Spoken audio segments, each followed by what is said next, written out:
Today we're talking about buying and selling and trying to make gain, kind of like James in the gospel, in the book of James said, "Go to now today, you who say, today or tomorrow we'll go into such a city and buy and sell, and get gain, whereas you know not what shall be on the morrow, but rather you should say, the Lord willing, we shall do this or that."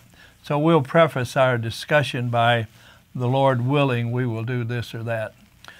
I've had interesting experiences in buying and selling because I never was trained how to do it. My dad didn't own anything, and when I went to business school, they decided I wasn't strong enough to study business. So I've had to just kind of learn by Kentucky windage, which means you just put straw in the wind and see straw up ways and let the wind show how far it blows.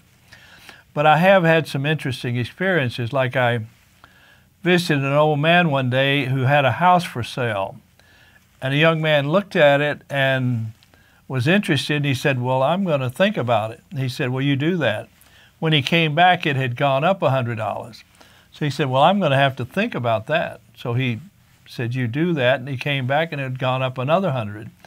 And so on the third occasion, he said, "We're going to go ahead and buy it before it gets more than we can afford." And so having had that experience, I once had in fact, I had a Chevrolet Corvette for sale, and it didn't sell at sticker price. And ordinarily, a thinking person would go down on the price. This was a pace car, and I was a Chevrolet dealer. But having heard the old man's story, I went up on the price. Went up $1,000, and then another $1,000, another $1,000, another $1,000, until finally I sold it to a Chevrolet dealer for double what I couldn't sell it for before. And I think by then the rumors had gotten around, not just from me, but from other places, that these things were really going to be valuable. And so I've used that story different times. And I've gotten odd phone calls at times. A fellow that I knew in Washington that managed a fund for an insurance company called me one day and he said, "Charlie, do you have anything I could put some money in?"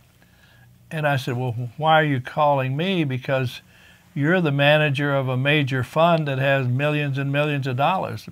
He said, "Oh, I know. I'm the manager of a fund that makes 6 or 8%, but he said, this is my own cash, and I'm wanting to make your kind of return, not my own kind of return."